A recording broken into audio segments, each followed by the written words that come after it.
Today's episode is kindly brought to you by Sundays for Dogs, and thanks to their support and support from viewers like you, I'm able to make a donation today to the Ng Family GoFundMe. Sundays is fresh dog food made from a short list of human-grade ingredients. It was co-founded by Dr. Tori Waxman, a practicing veterinarian. It contains 90% meat, 10% vegetables, and 0% synthetic nutrients. Dog parents report noticeable health improvements in their pups, including softer fur, fresher breath, better poops, and more energy by switching to Sundays. And we have absolutely experienced all of those things. That's why we love it so much. And they love it too. And it's even human grade. It's delicious.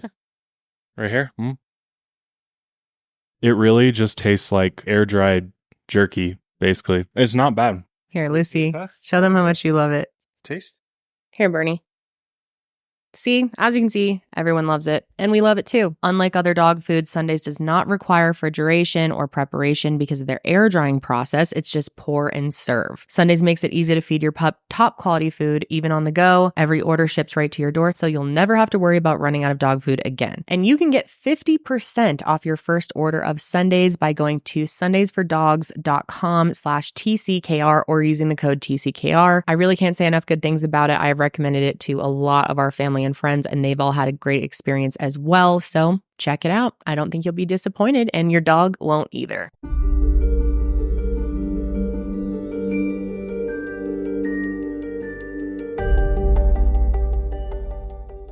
Hello, everyone, and welcome back to True Crime with Kendall Ray. I am so grateful to have you here today. Thank you so much for joining me once again. And if you are new, then welcome. Happy to have you here as well. And be sure to subscribe so you never miss an upload.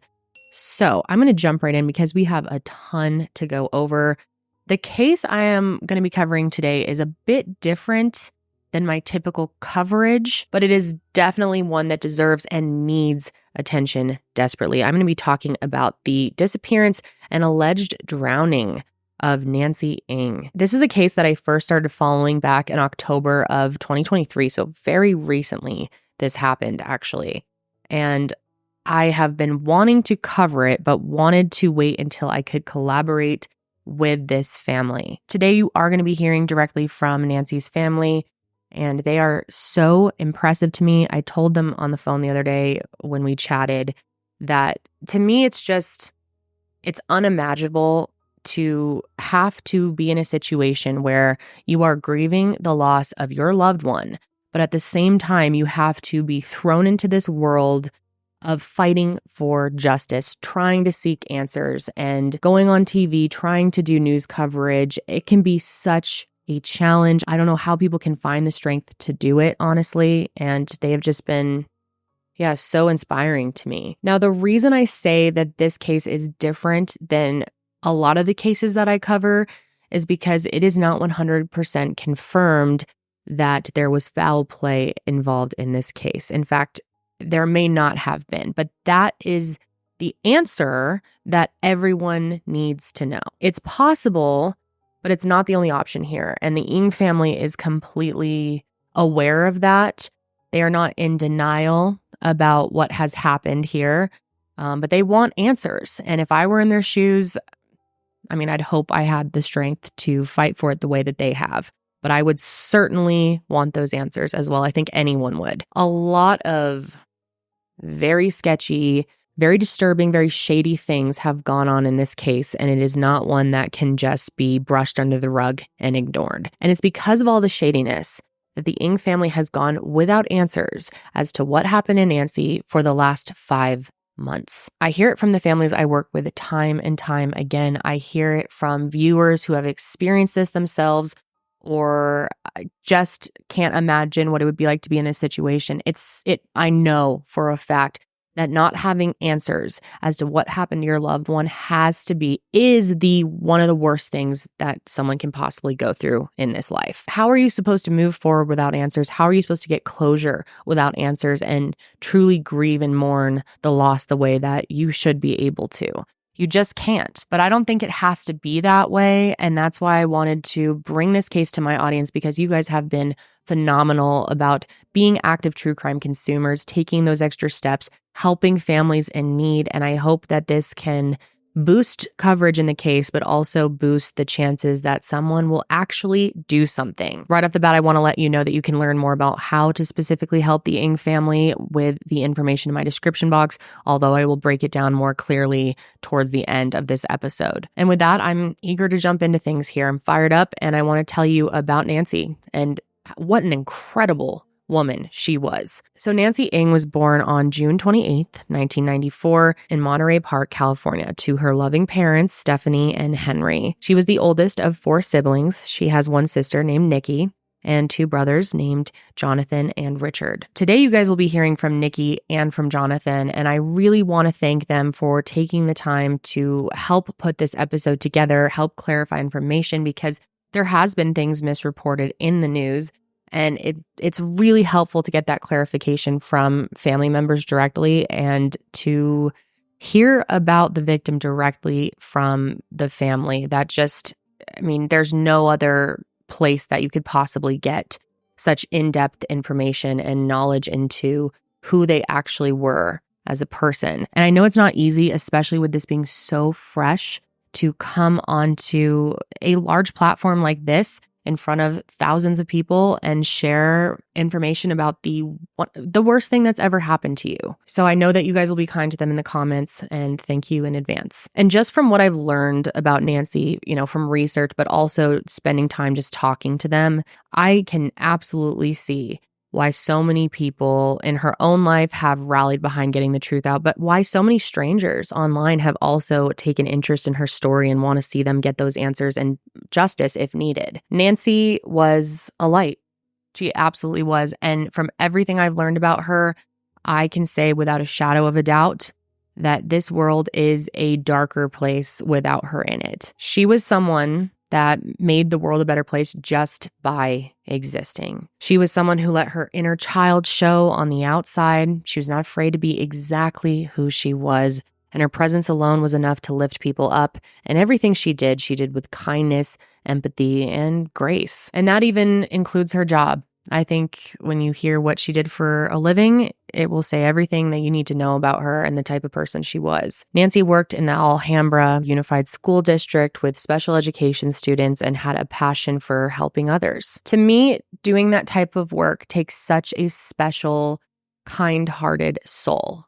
And not many people could do it. And not only did she do it, but she loved doing it, and she loved her students and truly cared about them. When I was talking to Nikki the other day, she was telling me just how much she loved these kids. She would even go out of her way to buy them little gifts and not just get like a, multi-pack of bouncy balls or something for them, but would find things that she knew each of them would like based on their personal interests because she truly loved them. I think that going that extra mile shows what a kind, compassionate soul that she truly was. And that's why I say, the world is a darker place without her in it. I truly believe that. Nancy has also been described as a supportive friend, a caring daughter, and a loving sister, and someone that you could quite literally talk to about anything for hours. From what I've learned about her, I just picture Nancy as one of those people that you could sit down on a couch with and just start talking, and before you know it, 4 hours have gone by and you feel so heard and so appreciated. And it's just that type of friend is really rare. Plus, and I relate really hard to this, one of Nancy's favorite things to do was cuddle up with her cat Momo. And I love that. I love cat people. So I don't know. It's so sad. She was such a good person. She also loved yoga, traveling, and hiking with her family. At 29 years old, it sounds to me like she had an incredibly fulfilling life and that she was welcoming any and all opportunities to continue to live that way. But if there's anyone that can really speak to Nancy's amazing qualities, it's her family. So take a listen. Nancy is the most special person. She's my best friend and just the brightest light. I always told Nancy that she was one of the few people that were good, that were left on this earth. And I meant that. She really cared passionately about helping others. And that included her kids, her clients, the environment, animals. And she really cared about people. She could talk to anybody and everybody. And that meant the girl in the line in the restroom, the cashier, a stranger on the street, literally anybody, she could talk to them for hours and not stop. And that was Nancy. Growing up with Nancy, she was the eldest of 4, and she always looked over us, and we did everything together. I remember always wanting to match with her and twin with her when we were kids. And we watched Saturday morning cartoons together. We walked to school together, fought over who got to use the computer to play games. Just like everything, singing Hilary Duff, going to zoos, all that stuff. And she never lost that childhood spark, where the little things are the big things. And I think that's what made her so special. She was always happy. Like in every childhood photo, she always had that big, like, gummy smile, with the and yeah, things just aren't the same without her. But we love her so much. Yeah, Nancy's my big sister. Just as an example of like who she is, like she was really caring about everything that she was involved in, and like especially for example nature. We'd be driving somewhere 15 minutes late, and she would see like a can or a bottle on the side of the road, and just like pull over real quick, stop, hop out the car, run to the back, grab the bottle, open the trunk, throw it in, close the trunk, go back into the car, and just keep driving along. Like that was her regular day. So I think she kind of carried that type of energy and everything she did and all her interests, and just I just miss her. So I mentioned this earlier, but Nancy was someone who loved practicing yoga. It was a big part of her life.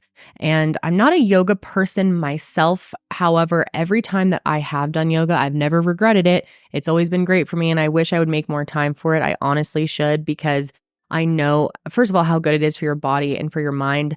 But also, it's a great way to connect with other people, and certain studios out there can create a great sense of community. Nancy was able to find community and peace at Hot 8 Yoga in Pasadena. She found people and instructors who shared her same passions, and in the process of that, she was introduced to the Be the Change yoga retreat, which was organized by one of her instructors, Eddie Ramada. Eddie was one of a few instructors that she had, but based on old photos, the fact that they had gone on this retreat together before, it's believed they had a pretty good relationship. Now, unfortunately, but not surprisingly, the website for this retreat has been taken down now, but just to give you an idea of what it was for about, a dozen or so people to go down to Guatemala for a week of yoga, relaxation, community, friendship, peace, all of those things that you'd expect for a yoga retreat. It's a week-long trip. Nancy went back in 2022 and absolutely loved it. So, of course, she wanted to go again. Nikki says that the first year her sister went, she talked about how she'd wake up every morning to watch the sunrise by the lake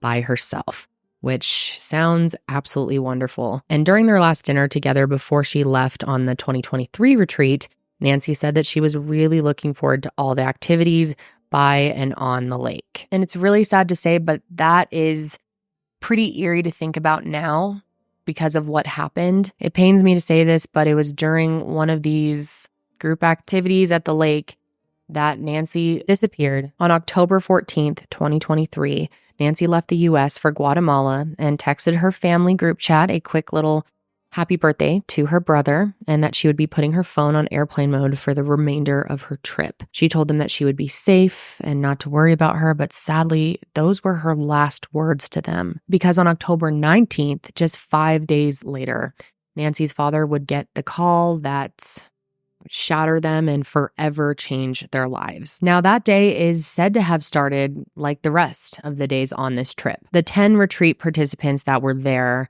woke up and they did their morning yoga meditation, which went from 6:45 to 8 a.m. Of course, for any retreat, there's, somewhat of a scheduled itinerary. That was definitely the case here. Following that, they all ate breakfast and relaxed in preparation for their scheduled activity of the day, which was kayaking and paddleboarding on Lake Atitlán. Now, their Hotel Isla Verde, sat right along the lake, and the company that they were renting the paddleboards and kayaks from, Kayak Guatemala, was just a short walk away. Now, Lake Atitlán is a ginormous lake, but it is incredibly picturesque. It's absolutely beautiful. It's a body of water that spans over 50 square miles. It sits in a volcanic crater, which is part of its incredibly stunning attraction to tourists and locals. It's known for being the deepest lake in Central America and also known as being one of the most beautiful. And I'm sure you can see from pictures if you are watching that is definitely the case. It is absolutely breathtaking, and I can only imagine how excited Nancy must have been for their activity that day. Now, Nancy was also a very athletic person, so any type of opportunity to be outdoors and be active was one that she welcomed. But this day didn't end the way that anyone could have predicted. I will say it makes me happy in some way to think that Nancy got to spend the morning in such a beautiful place doing what she loved, which was yoga. Hopefully was in a peaceful mindset, but I am sure she never in her wildest dreams could have imagined what would happen that day. Because shortly after they got their kayaks and paddleboards, a video was taken as the 10 participants paddled out to the water, and you can see Nancy as she waves happily at the camera.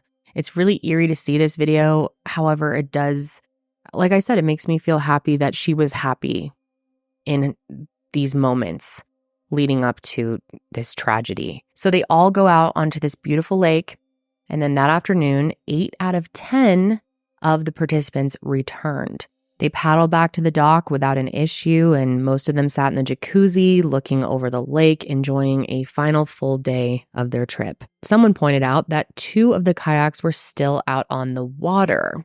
And then they noticed that despite there being 2 kayaks out on the water, there was only 1 person that could be seen. And these 2 people that were still out on the water were Nancy and a woman named Christina Blazik. Now, at this point, people obviously became concerned, so Eddie requested that a hotel staff member use their boat to go bring these 2 women back in. But by the time they got out on the water, Christina was already paddling back to shore. Now, Christina, who is a San Bernardino defense attorney and obviously a fellow member of the retreat, was said to have sent a distress signal as she paddled back to the dock. What's interesting is that she ended up paddling back to a different dock than the one that they departed from, one that was significantly further east. Now, it's unknown why she did this. I don't know if it has any significance, but it's something that I wanted to mention. Now, once at the dock, she was greeted by Eddie, who by that point had also returned to shore. And he is said to have ushered Christina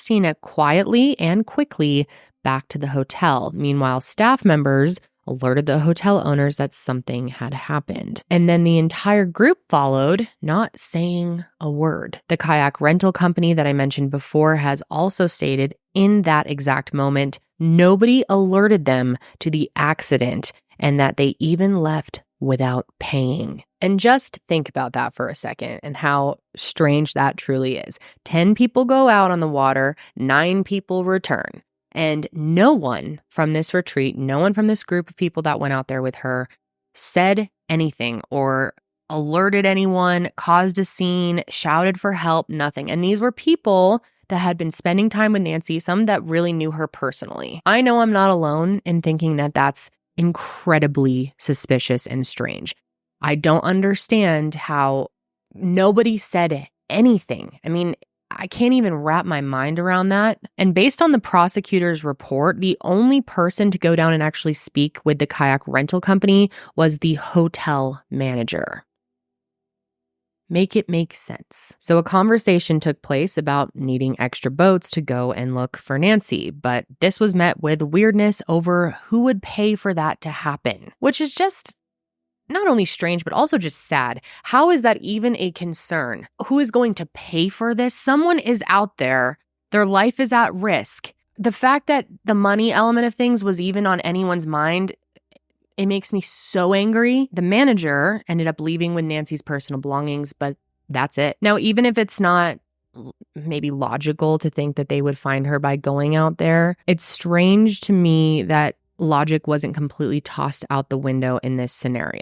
If it were me and I was in that situation, and I'm sure many of you feel the same, I would be running around screaming in a complete panic, trying to get people to get back out in the water and look for her, to do anything to try and help. But that didn't appear to be the case. And Nikki, Nancy's sister, has said that it's extremely strange to her that Christina, the person who was with her during whatever happened during her disappearance, wasn't at the very least, trying to direct people on, where to go out and look, trying to get people on the water. Nothing was done. Everyone was completely in the dark about what happened. No one was trying to make sense of any of it, and no one even knew where to start looking. And that includes the kayak rental company. They supposedly didn't get more details about what happened until the next day when they called the hotel and let them know that some of their guests hadn't paid, which is when they learned that the group was already gone. They had packed up their stuff, checked out of their hotel, and left the area completely. Now, this is obviously a huge and very concerning piece of information. However, I want to stick with the timeline here so we don't get too sidetracked and you are understanding how this all happened, but I will come back to that. So back to the kayak rental company. After Nancy went missing, the owners of the company, Mr. and Mrs. Beal, did interviews and made statements about the events that transpired. No one in the group was interested in talking to anybody. It was almost like immediately clamming up and like, we're not going to say anything. When the group returned, there were only 8 that returned, but we could see in the distance of about 100 yards,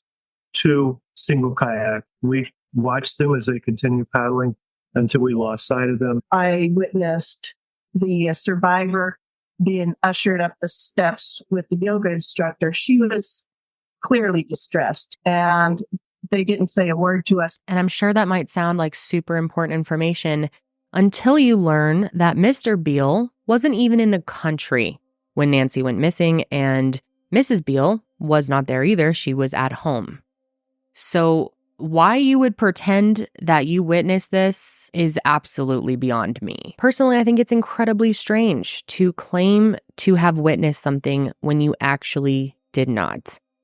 I don't understand. And that's not all. There's also some contention over whether or not the group was offered life jackets. The Beals say that every single person was offered a life jacket, but that entire group declined. But on the other side of the coin, some people from the retreat have come forward to say that nobody was offered a life jacket at all. One person even said that if she saw a life jacket at any point, like one hanging up on the wall, she would have just walked over and grabbed it herself.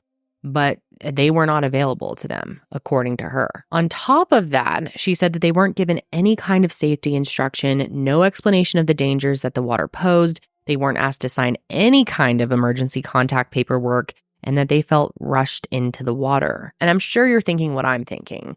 How do the owners of this company claim that these people were offered life jackets if they weren't even there?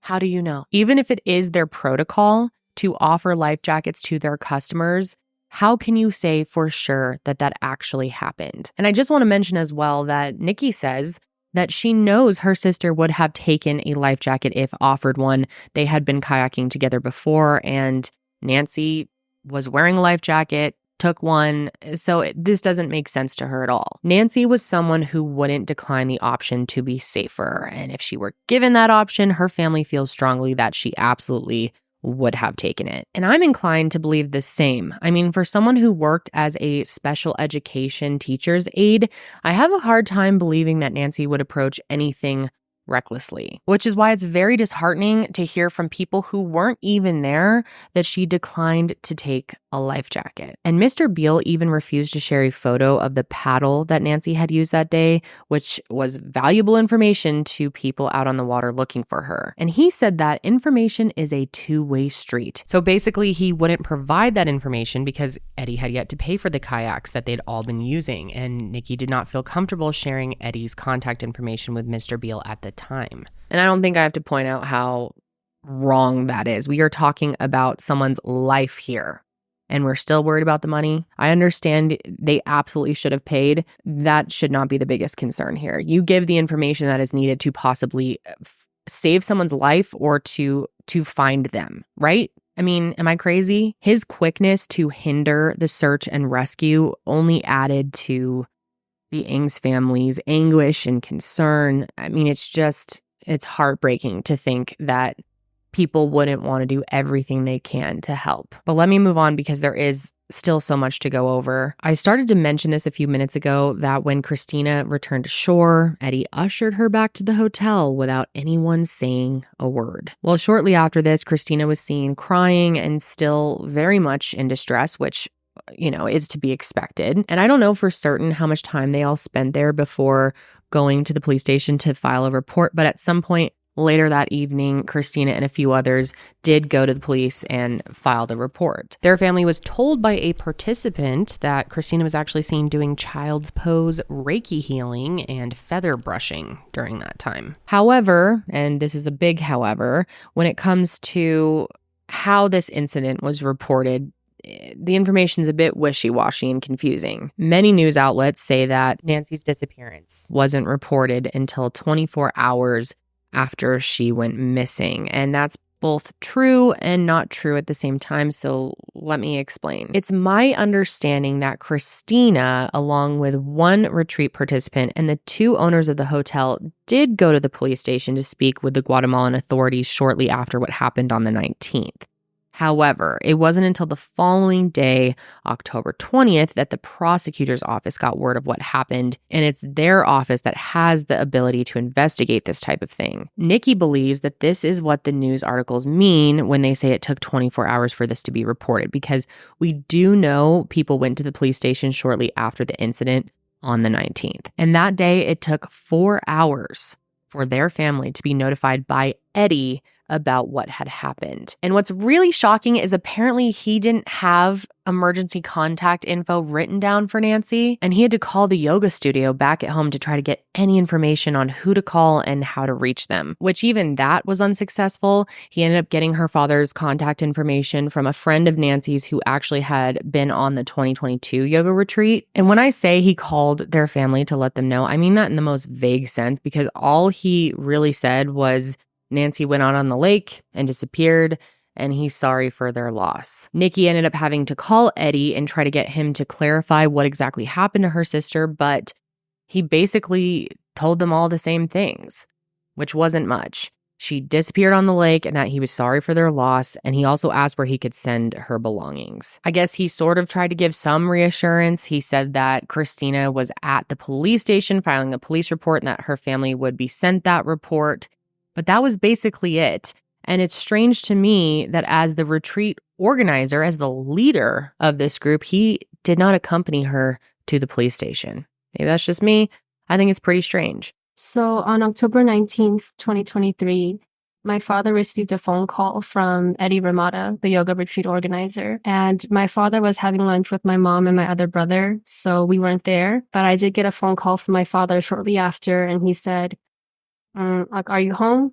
Something happened. And he didn't elaborate to who or what had happened, but he just said, I'm coming over right now. So I knew it was serious. So Jonathan and I were waiting at home, and I remember my dad came in first, and then my mom and my brother followed. And when they came in, I was like, so what's going on? What happened? And my dad said, Nancy's never coming back from Guatemala. And I said, what do you mean? We thought that she went to Guatemala and she loved it so much that she wanted to stay for like forever. And in my eyes, we were like, okay, we can calm down. Nancy's just having a moment. She'll be there for a week or a month and then she'll come back home. Nothing to worry about. My dad's just overreacting. Yeah, I think the way our dad said it, like we both thought that Nancy had chosen to stay in Guatemala. But, I was like, what do you mean? And my dad, and I can still remember the look on his face, he said, Nancy's dead.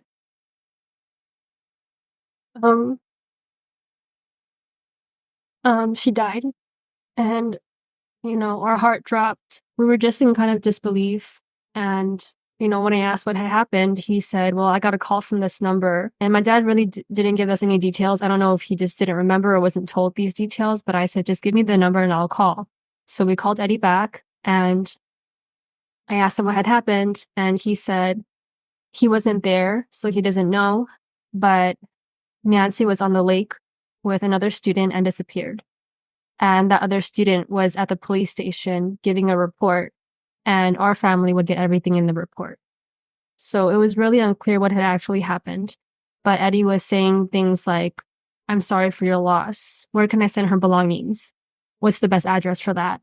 And at the same time, he was saying, I wasn't there, so I don't actually know for sure what happened. So it was really confusing to us for him to both not know exactly what happened and start moving towards like, where do I send her belongings? Like, what about conducting a search? Like actually looking for her because you don't know what happened yet.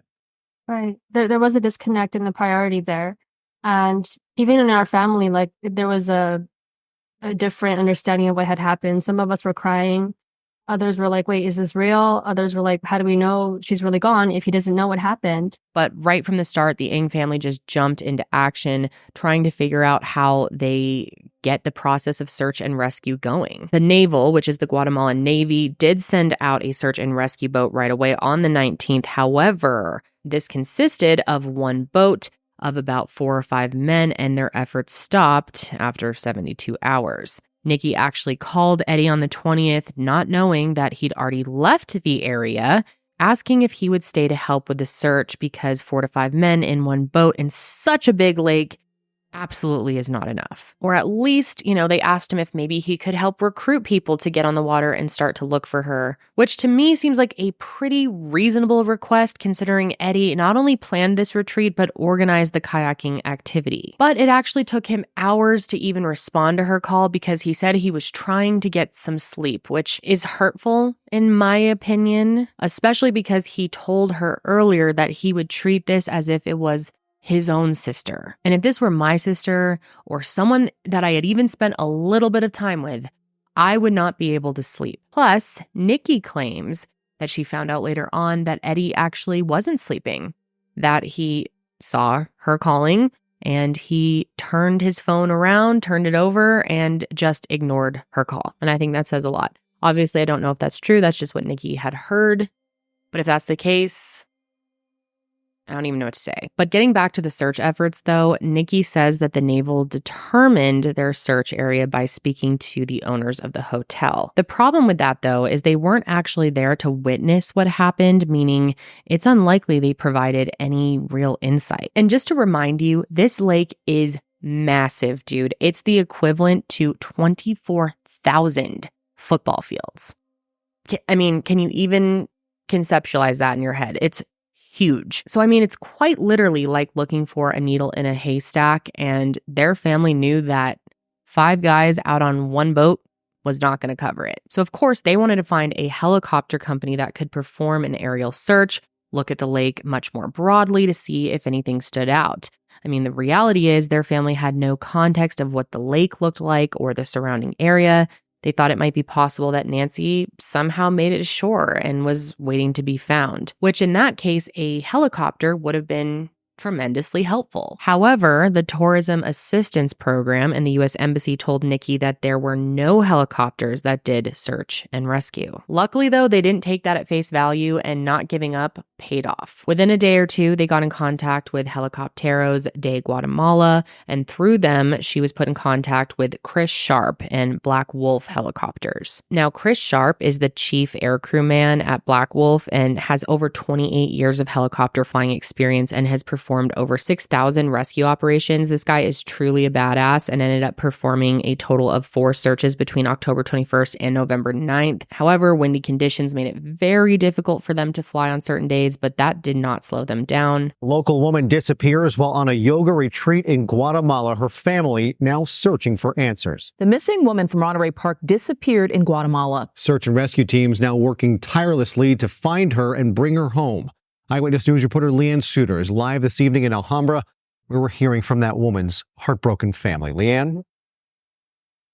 Jory and Michelle, where is Nancy Ng and what happened to her? Those are just some of the answers that her family is desperately trying to find as the search continues for the missing 29-year-old. By November 8th, Chris said that he and his team had searched 99% of the lake, up to a depth of 5 feet. Had Nancy's body been floating anywhere near the surface, they would have found her, but they didn't. So they also hired a company called Bruce's Legacy, and they conducted underwater searches from December 3rd to December 21st. Bruce's Legacy used remote-operated vehicles to search the lake, and by using long cables on these vehicles, they were able to reach the bottom. Unfortunately, though, due to weather and equipment damage, they were only able to search a portion of the lake. And Nikki and Jonathan even flew out to Guatemala in December to help Bruce's Legacy determine the search area as well as collect their sister's belongings, but these efforts sadly came up empty-handed. There is one more company I want to mention that helped them, and that is Rescue International. By virtually interviewing bystanders and some retreat participants, they were able to help hone in on a search area, or at least provide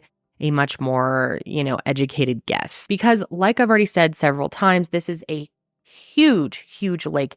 I mean, can you even imagine how difficult and how time-consuming it would be to search an area that's equivalent to 24,000 football fields? But despite the combined efforts and all of the dozens of truly amazing people that have tried their best to find Nancy, nothing has been found. There has been nothing to indicate where Nancy could even be. Nikki did say that, in all of this, it has been truly amazing to see so many kind people come out and do everything they can to help them and to help find Nancy. She told me that they have encountered some truly incredible people who have done everything that they possibly can to help her family. And I mean, these are people who owed them nothing, but gave them everything. And that gives me faith in humanity. And even in times where her family couldn't afford to fly out to Guatemala, there were people that stepped up and, took on that burden of searching and doing everything that they could for them. It's just the truest form of kindness and humanity. And these community efforts span not just days, but weeks. And even still, no real answers have been found. However, her kayak was located, but even that has brought up many questions. One said that it was found face down with the paddle missing. Another person said that it was found face up with the paddle inside. And these seemingly small things might not seem important to you, but to her family, every little detail matters. Now, here is where we get into where things get real sketchy and frustrating. You would think that the search and rescue team would have a good indication of where to start looking based on Christina's recount of where they were and her experience of what has happened, right? And this is going to blow your mind and piss you off. But Christina has not said anything. She has never stated where they were on the lake when this happened. She has not even spoken to the Ng family at all to this day. And not only that, she has declined to speak with or assist the search and rescue team at all. And her lack of cooperation is part of the reason why I'm talking to you about this case today. Because had Christina been forthcoming from the beginning and had the search and rescue teams been given a clear indication of even where to start looking in those first few days, it's possible that Nancy would have been found. Because obviously that's all her family wants. She has said they're not in denial that Nancy is gone, but they want to find her and they want answers as to why the people who were with her on her last day on Earth have acted so strangely following all this. I mean, it makes zero sense. And let me just explain more of this bizarre behavior because I think you will understand why Nancy's family just feels so frustrated and confused. Starting with the detail I mentioned earlier about the entire yoga retreat group leaving the day after Nancy's disappearance. We know that what happened to Nancy happened sometime in the early afternoon on October 19th. Well, at 6 a.m. on October 20th, the entire group packed up their shit, left the hotel, and headed to Guatemala City, where they would be flying out on their way back to the States. Now, I do want to note that this group was planning to leave that day regardless. However, the detail that I think needs to be emphasized here is the fact that according to the trip itinerary, they weren't supposed to leave their hotel until 10 a.m., yet they packed up and left 4 hours early. And Nikki says that she was told that they did this to avoid roadblocks. And it's my understanding that they all booked their own travel for this trip. So some of them were scheduled to leave on the 20th, some of them were scheduled to leave on the 21st. And Christina was one of those people who didn't need to leave or wasn't scheduled to leave until the 21st, meaning she could have stayed to assist search and rescue and authorities. However, she actively chose not to. And the same can be said for Eddie, because another participant said that he wasn't supposed to leave on the 20th. However, he did. He packed up with the rest of them and got out of there. And another participant said that they felt like they were being quickly ushered by Eddie, pressured to get going as fast as possible. He left with all of them at 6 a.m. And the strange behavior doesn't end there. He has been called into question for allegedly changing his flight to leave Guatemala a day early. And he does deny these allegations, but internet sleuths and podcaster Ed Choi believes that he's disproven that. With the help of someone who works for United Airlines, it's been said that Eddie's original flight was actually supposed to leave on October 22nd. But on October 20th, a day after the incident, he purchased a new flight to leave on the 21st. If he has the ability to stay and help assist, to help search for someone who he claims is his friend, why would he go out of his way, allegedly, to get home sooner? And let's just say that these allegations aren't true. Let's give him the benefit of the doubt for a second. Why would you not choose to stay in Guatemala longer and help search for your friend? Why not push your flight back maybe even a week and stay and participate in the search and rescue efforts, participate in the helicopter searches, even just stay in the area to, be a point of contact and help for authorities and search and rescue? I just don't understand this. It just feels like the natural human response to stay, and neither him or Christina did. And they also left before they could give a statement to the prosecutor investigating the case, Jose Racinos. I mentioned before how the prosecutor's office didn't get word of what happened until the 20th. Well, he went to the hotel on the 20th to get Christina and Eddie's statements, and they were already gone. And again, let's give them the benefit of the doubt for a second here. Let's say they didn't know that they needed to stay and give another statement. Let's say they just had no idea. Well, you would think that you would at least provide necessary contact information and stay in touch in case they needed to ask you anything, right? As you probably guessed, nope, they absolutely weren't. Eddie wouldn't even give the prosecutor Christina's contact information when asked. He said that she'd already spoken with someone from the U.S. Embassy and that she basically did her due diligence. But the thing is, the U.S. Embassy can't share personal information if that person doesn't want it shared. And Christina obviously doesn't want that shared. Eddie also wouldn't provide Nikki with photos of her sister from that day, even though multiple participants and a hotel staff member told her that group photos were taken on his phone before they set out on the lake that day. And obviously, these photos mean so much to them because not only are they precious last photos, last memories of Nancy, but they could also be helpful in the search if they had a more accurate way of describing what Nancy was wearing that day to the search and rescue teams. Let's say an article of clothing comes to the surface. It would be helpful to know if that possibly belonged to Nancy. Their family just doesn't understand, and I don't understand. I think a lot of you don't probably understand why Eddie and Christina would be acting so strangely about this day. Why are they not being as forthcoming as possible?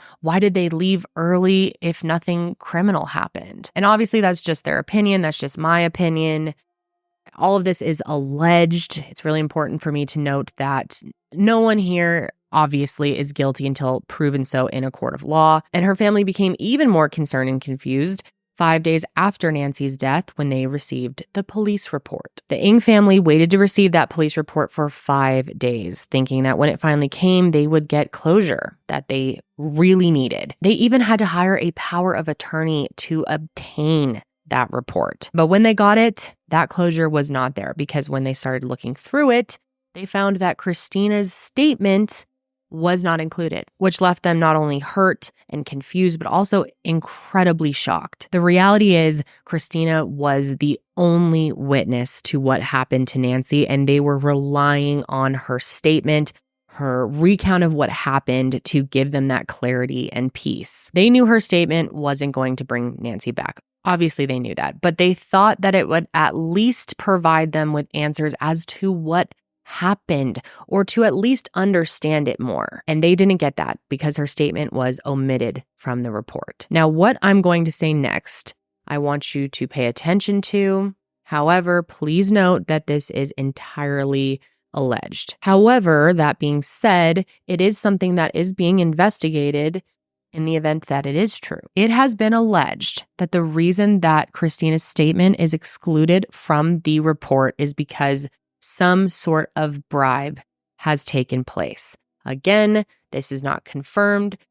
No one knows if this is true. This is alleged, but it is being investigated. And a bribe would explain why her statement wasn't put in the official report and why there's no record of her going to the police station at all that evening. And I guess this is where myself, her family, so many others are wondering what the reason is. What is the reason that Christina's statement is not included in the report? And unfortunately, the participant who went with Christina to the police station to give this statement hasn't given any insight as to why that could be. And that's because they haven't even responded to Nikki's messages. And I will say that it has been stated by someone involved in this that had Christina's statement been included, that she would have had to stay in the country for an additional 3 to 5 days. So I wonder if it's possible that her statement was omitted to allow her to leave, but I don't know. But again, I just got to say this is alleged. It's not confirmed whether or not this bribe happened, but bribe or no bribe, why are they acting so strange if nothing criminal happened? That's just my own curiosity. Why? I don't understand. Why would they be acting this way if they did nothing wrong? Why? So we didn't get the police report until 5 days after the incident because we were told that our family needed to hire a power of attorney to obtain the report. And the plus side of that was that per Guatemalan law, that allows our family to take part in the investigation. And when we first got the report, we noticed right away that the witness statement was missing. We first thought it was a mistake, like maybe it was misfiled, or it just hadn't been sent to us. If we just ask around, we'll probably find it. We'll give the situation the benefit of the doubt. And I even messaged the U.S. Embassy and the Tourism Assistance Program, and just to make sure this is the full police report, right? And they confirmed yes, it is. And then we started to hear allegations of a bribery at the police station, and then a second, and then a third, and it was hard not to be concerned. And when we first heard about these bribe allegations, even we were a little bit hesitant and kind of in disbelief. And our attorney explained to us actually that it is very common in Guatemala, bribes, corruption, and he was saying anybody can be bribed, prosecutors, DAs, the attorney general even. And it's essentially a standard of practice there because it's so common. But it still leads us to wonder, what necessitated a bribe. It really, that's when we started to get really suspicious. And we can empathize and maybe understand how it may be scary to talk to Guatemalan authorities. You're in a foreign country. You don't know how their justice system works. But it's kind of hard to understand her continued silence after returning to the safety of the U.S. Yeah, at first we heard that she was traumatized and she needed some time to herself and with her family before she could talk to us. And then we started to hear about how she was at the same time, the week after, going to yoga. We had a report that she was getting her hair done and telling her stylist exactly what would happen before she could tell us what happened. We heard that she told another student at the yoga that she didn't owe the family anything, which was, to put it lightly, just concerning to us. We also heard that she had told Eddie that she just wanted to see her daughter. And we can understand that. But I think, how about our mom too? Is there any time on your schedule to talk to our mom? But it's just that the narrative of there being no foul play, that everything was it was just normal drowning and there's nothing else to look into. It was increasingly hard to believe that after just a series of events, them leaving the day after, allegations of a bribe, hearing different conflicting versions of Christina's story, her refusing to help search teams, and just the silence. It's hard not to wonder what information is true and what information's been intentionally omitted. So after learning that Christina's statement was missing from the report, Nikki texted Eddie thinking that he'd reassure her in some way that this was all a misunderstanding. But he never replied to that text, and I'm sure that doesn't shock you. And then she texted him again 5 days later, asking if he would get on a Zoom with her to discuss the details of where on the lake Nancy might have been, and again, he didn't reply. It wasn't until 3 days later that he called her back and accused her and her family of perpetuating a false image of him in the media. Mind you, per their lawyer's instructions, They had not released any information regarding the name of the retreat, who organized it, where they stayed, the witness, any of that. And despite the tension that had grown and all of the issues and strange behavior that they had been made aware of, Nikki, Jonathan, and the rest of their family maintained a sense of kindness and patience with them that he never reciprocated. So Eddie's behavior in the days, weeks, and months following the incident have been strange, to say the least. We were pretty appalled by his response to the whole thing. I think in general, it just felt very self-centered. He would say things like, "This is the hardest phone call I'll ever have to make. You know, it's hard for me to look at photos, so I'll send you some when I get myself together too," kind of thing. And I just requested photos, not only from the trip to show my mom, but also just photos from the day of the incident, so I can show the search team like what she was wearing last. And overall, he just had this, I felt like, an unsaid reluctance to help. He didn't want to share Christina's last name or contact info because she was traumatized. He didn't want to text my brother Jonathan directly. He said, "Oh, I feel more comfortable talking to you, so let's keep it between us." So I really just copy and pasted what Jonathan had asked him and, texted him, personally. And something that really bugged me about his response to this was that the first day he told me that, "I'm treating this as if Nancy were my own sister." And in the moment, that was very comforting to hear. But then I learned that the group left the next day. And so I had called him the following day on the 20th just to ask, like, "Hey, I know this is a really big ask, but it's my sister. Would you or anybody else in the group be able to stay and help with the search, or at the very least, like, recruit volunteers?" And I called, he didn't answer, so I messaged him that. And he didn't respond until hours later, where he said, "Oh, I was trying to sleep, but we've done all we can do." And we heard that someone saw him see the call and flip over the phone. So that in itself is kind of disturbing, that he didn't, at least pass on my requests to others in the group and give them that option. And we learned that he booked an early flight to leave too. I don't think he was supposed to leave with the group on that same day, but he did. So I think all those little actions really just raised red flags for us. Yeah, I remember one instance where he had this screenshot where he had this map and drew a red circle on it. And it was like extremely far to where they were saying of where it could have been. So we just wanted to ask a follow-up question like, okay, like, what's the context around this like circle? What perspective were you going from? Because there's a bias in like seeing distance when you're not at the ground. And all we got was just refers to the map. If you click there, you'll find her. And what we mean is we asked them to circle on the map where they had left the dock, and a different circle where he last saw Nancy and Christina, or where he thinks they were. And even the first circle of where they left the dock was way off from where they did. So I don't know if he just maybe didn't put much thought in the map, or it was a mistake. I'm not too sure, but he just kept saying, "Refer to the map. It's the most accurate thing. Like, show the search teams the map." And we did, but I don't know how accurate that was. Later, a few weeks later, I, because I was sensing his reluctance to help, and he was the person that had told me that Christina's statement would be in the report, I was like, "Look, Eddie," I texted him, "I don't know how much you know, but we don't have Christina's statement in that report. We don't have anything. And that's why we're asking you and other participants these questions. We're just trying to learn what happened and where to find her." And he didn't respond. And a few days later, I texted him again and I said, "We have new point of view photos from where you guys were sitting, like overlooking the lake. Can we hop on a Zoom call quickly just to get your thoughts on this?" And again, no response.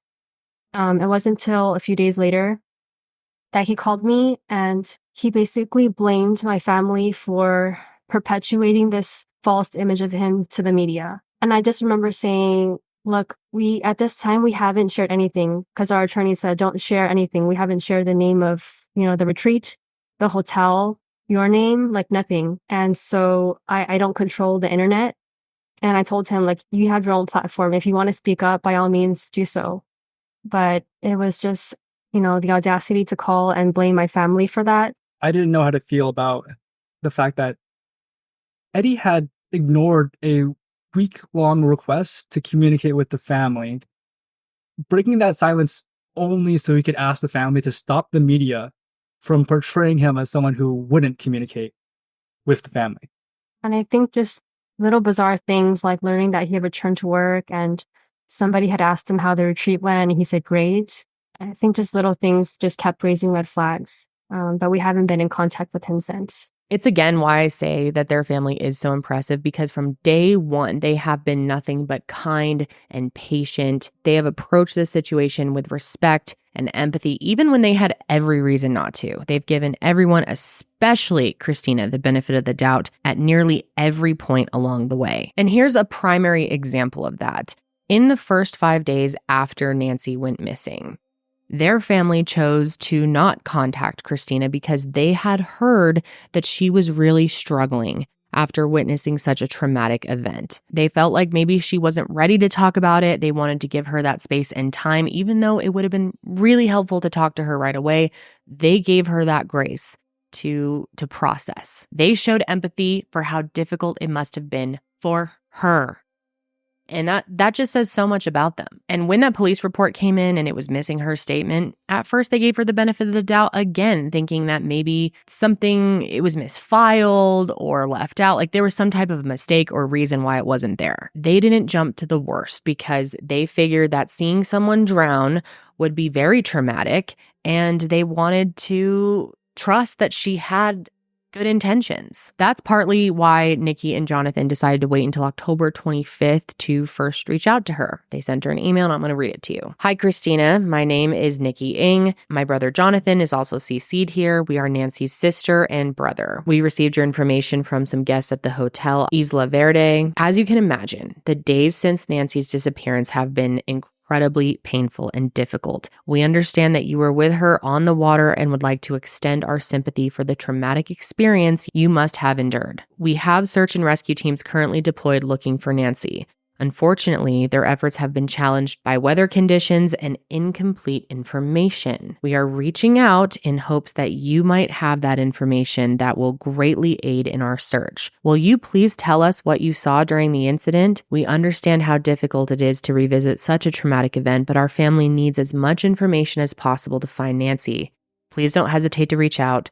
We hope to hear from you soon. Thanks, Nikki and Jonathan. And I think it goes without saying that that email was incredibly empathetic and respectful. However, Christina did not respond. She could not even show the courtesy to respond, to give them the time of day. And she didn't respond days later on October 31st when they sent her a follow-up email. The second email reads, Hey, Christina, it's Nikki and Jonathan again. We have attempted to contact you on prior occasions to request you speak on the facts of my sister's disappearance, and you have failed to reply.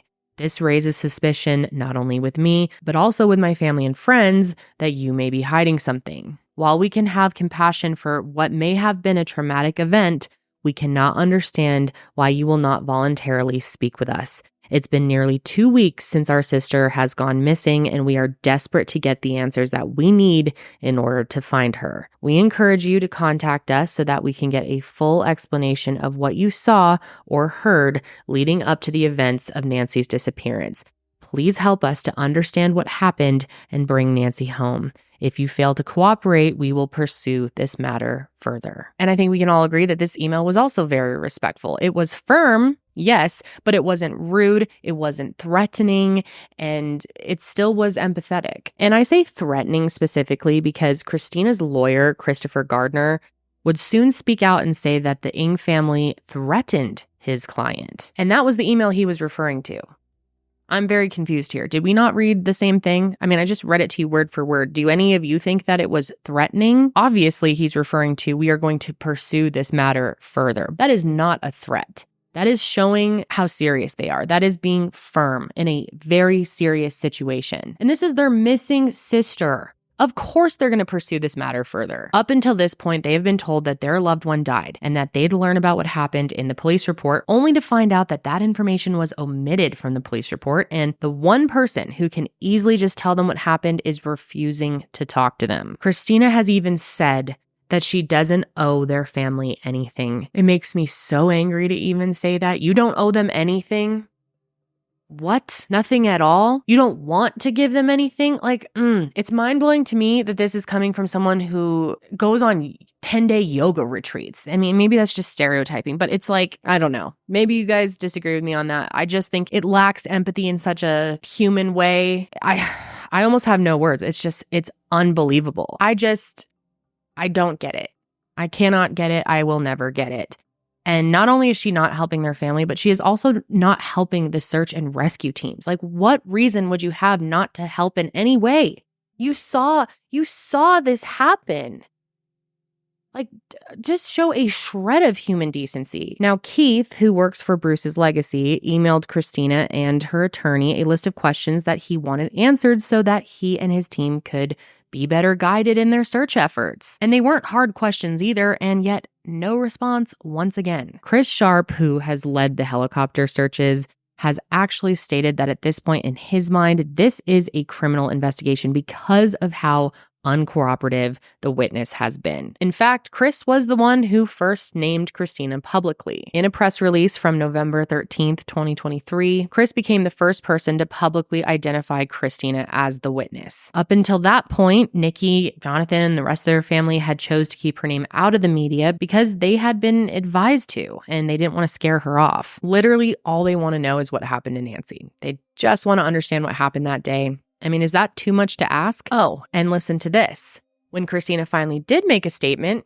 she, of course, did it through her attorney. On November 14th, the day after she was first publicly named, attorney Christopher Gardner spoke out on Christina's behalf. And here is what she said through him. Like I already explained, the group went out on their scheduled activity for the day, and at some point they appeared to have split up. Now, I don't know if it was just Nancy and Christina who split off from the group, or if everyone went and did their own thing.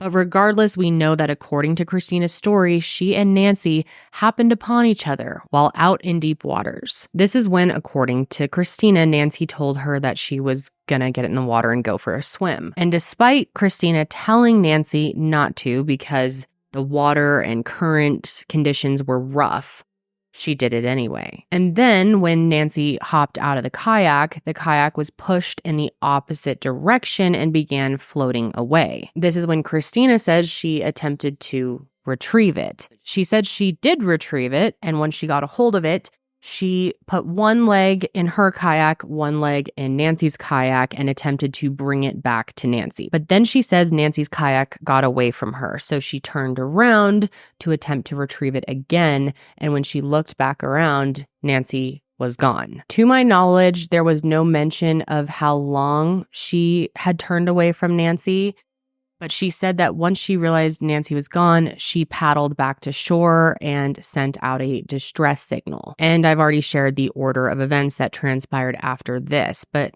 keep in mind, this is just Christina's version of events. We have no way of knowing if any of this is true. What's interesting, though, is that in the police report, the hotel manager said that Christina mentioned not knowing if Nancy fell from the kayak or if she chose to get into the water, which to now be saying that she knew she purposely got in the water is a conflicting statement. But bottom line here is Christina's lack of cooperation has been infuriating for the Ng family, and that was only made worse when her attorney refuted any idea that she was anything but helpful. And just take a listen for yourself.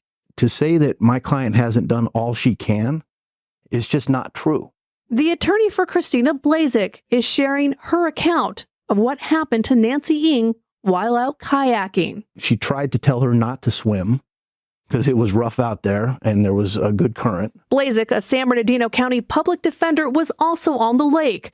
Through her attorney, she says despite her warning, Ng went for a swim, in the process pushing her kayak away into the water, which Blazek then tried to retrieve. She kept one leg in her kayak and one leg in the other kayak and tried to get back to her and got close to her. Mm-hmm. And then apparently she lost the kayak again and she turned around to go back to get the kayak again. And when she turned back around, Miss Ng was gone. She went and was told she needed to go talk to the police.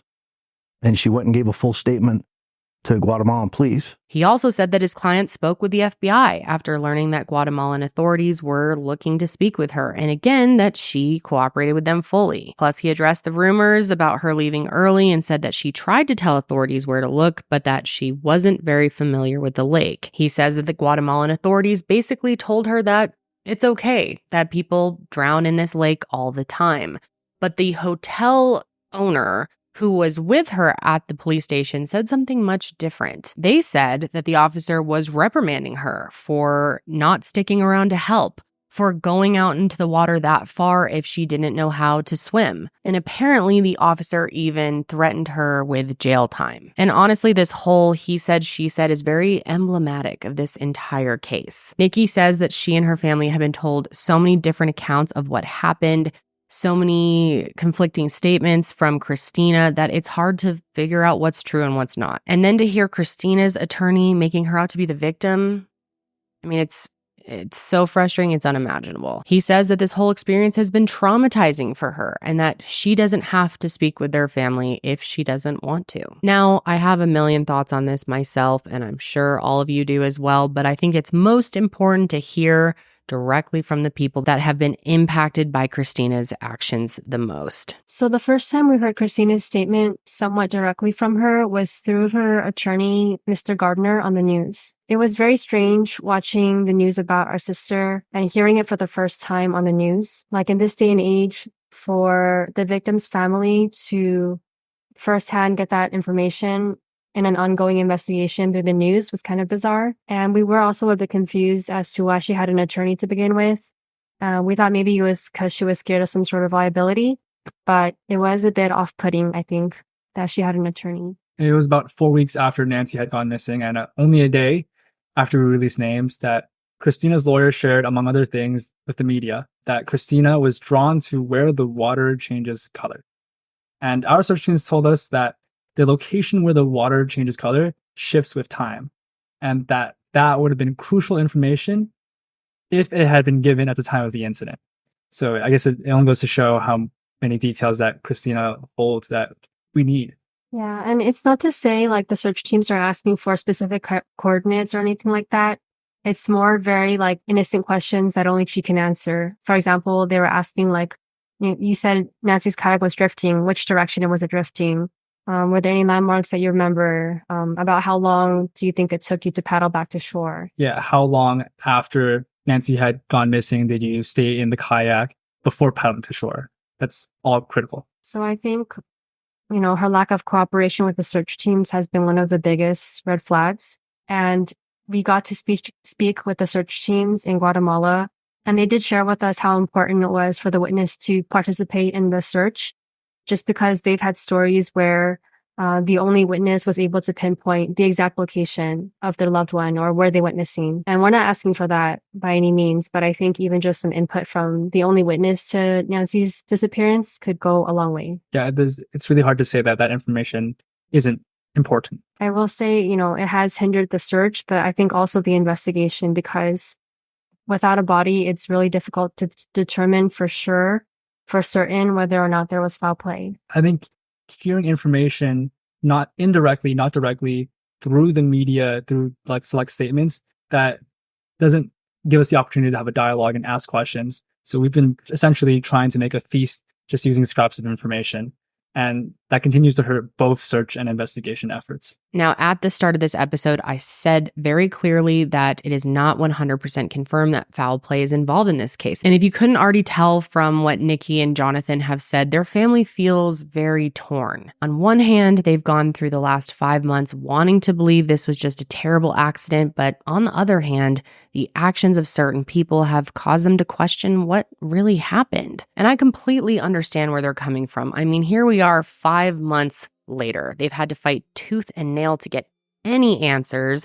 And now all they have is one very vague statement from Christina that didn't even come directly from her. And so after all this time, they still don't feel like they have any answers. And I don't feel like they do either. Now, I casually mentioned a few minutes ago that Christina spoke with the FBI, and I do want to touch on that a little more. Both Christina and Eddie are said to have given statements to the FBI. And in mid-November, the Bureau did say that they were not aware of any evidence of foul play. But Nikki has expressed that this ruling is difficult because they don't believe that the FBI has given 100% effort into their investigation. For starters, they promised to speak with all retreat participants, but only spoke with Christina and Eddie. Their family feels that speaking to everyone on the trip is incredibly important, especially because people have varying accounts of Christina's experience and might have information on the omitted statement. The FBI also had Nancy's parents sign consent forms to have her belongings in electronic search, but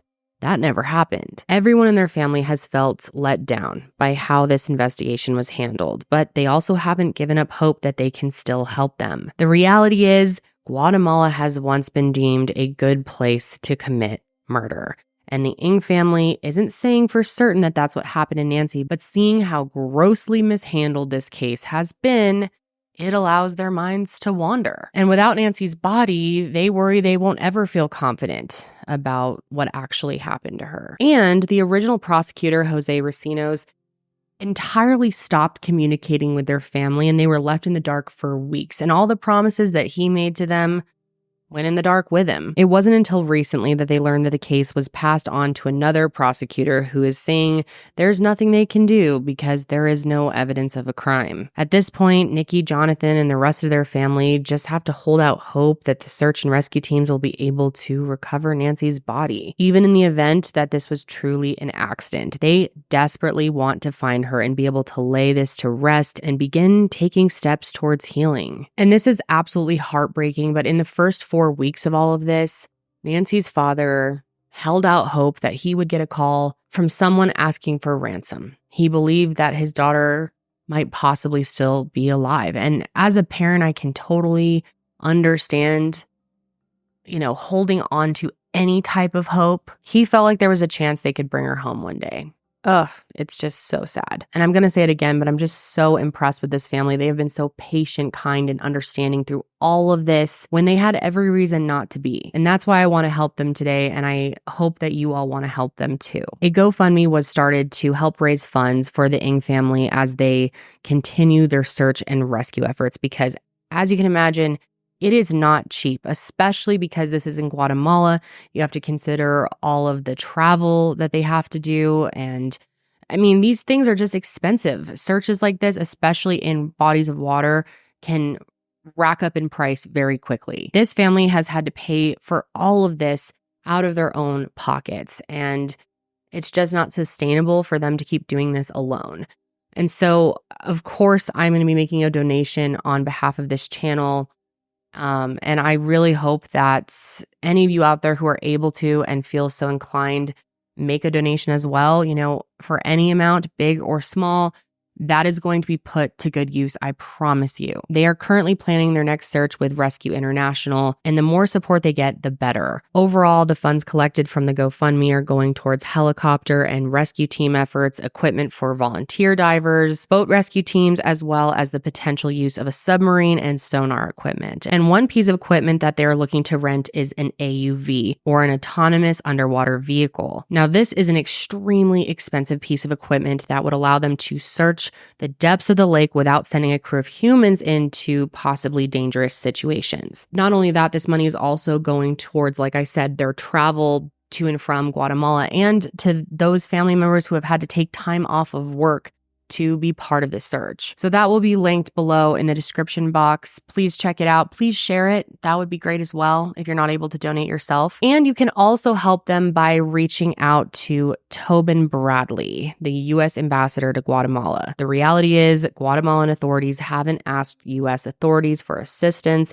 They said they don't need their help, but the U.S. has resources that could help bring Nancy home and give this family the answers they need. So by emailing Tobin Bradley, we hope that he sees the importance of making this request happen. And we want to put pressure on him to escalate Nancy's case to the appropriate authorities. And we also believe he can facilitate communication between Nancy's family and someone in Guatemala who can update them on the investigation. Right now, the prosecutor is ignoring their messages, and they should not have to feel this left in the dark. In the description box or show notes, if you are listening to the podcast version of this episode, you can find an email template that you can copy and paste along with where to send the email. I'm also going to have a sample tweet that you can post to try to get the attention of the U.S. Embassy in Guatemala. Putting pressure on them publicly is often a really good way to get results, and I know it's pretty easy for you guys to do. You can also email your local congressperson about escalating this case and getting U.S. assistance with the search and investigation. So please consider taking the time to do that. And you guys have really showed up for families on my show before, and I really hope that we can see that today by sharing this case with all of you, because I know how passionate a lot of you are about justice. And even if justice doesn't need to be served here, even if there is no foul play, this family, I think we can all agree, deserves answers and deserves to be treated better in all of this. I mean, it makes no sense. I do want to remind you, though, if you send an email or a tweet or anything like that, the key is kindness. And I haven't always relayed this clearly in the past because I've always taken the angry approach myself like years ago, but I've learned over time that it is way better to send something that is done with respect, firm, but respect. And that's why I'm making templates to make it easier for you guys. But please don't send anything that's going to be off-putting or turn them away from helping in any way. Our family is immensely, incredibly grateful for the online community support during this time. Thank you for following Nancy's story and her case and for all your support. We organized a first deep water search effort in December of last year, but we weren't able to complete even the primary search area due to really high winds. So if you're able to, we'd appreciate any help you can provide.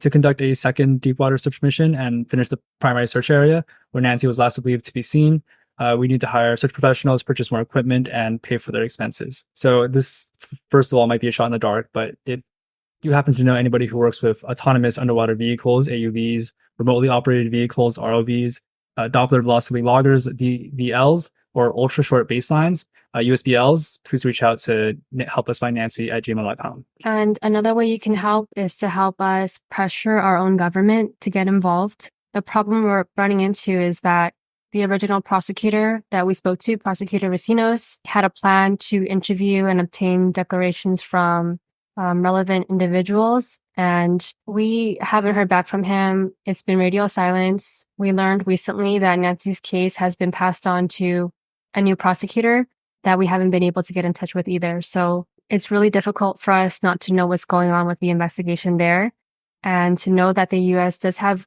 resources that they can offer. So what you can do to help is one of two things. We can email the U.S. ambassador in Guatemala. His name is Tobin Bradley, and you can email him at amsitsguatemala@state.gov. Something else you can do is to contact your local congressperson to get involved. And we'll provide a template for both of these, but the general questions are, how can we escalate this to the right authorities? How can the U.S. contribute for both the search and the investigation? And the most important questions for our family, at least, are what exactly happened to Nancy and where do we find her? We just want to bring her home so she can be back with us. And lastly, if you're able to help us finance the next search mission, repatriation, funeral donations via our GoFundMe are appreciated. And every bit goes a long way. We do also post regular updates on our Instagram, Help Us Find Nancy, and our GoFundMe as well. Thank you for following. Thank you. But with all that being said, I'm going to wrap up today's episode. I feel strongly that this case can reach a conclusion if the right people get involved, first of all, and if the right people come forward and are transparent and honest. Sadly, that hasn't happened, and all this family wants is answers, and it's possible for them to get those. They want to bring Nancy home. They want to bury her. They want that closure. They want to understand what happened that day. And if they need to seek justice, they want that as well. But at this point, they just don't have enough information to even know if that's needed, you know? And no family should have to go through this on top of such a tragic and scary loss. Again, I want to thank Nikki and Jonathan for taking the time to help me understand this case and to be part of this episode. And thank you to all of you who have taken the time to listen to Nancy's story. It means a lot. But that is going to be it for me today, guys. I will be back next week to discuss yet another case. Until then, please stay safe out there.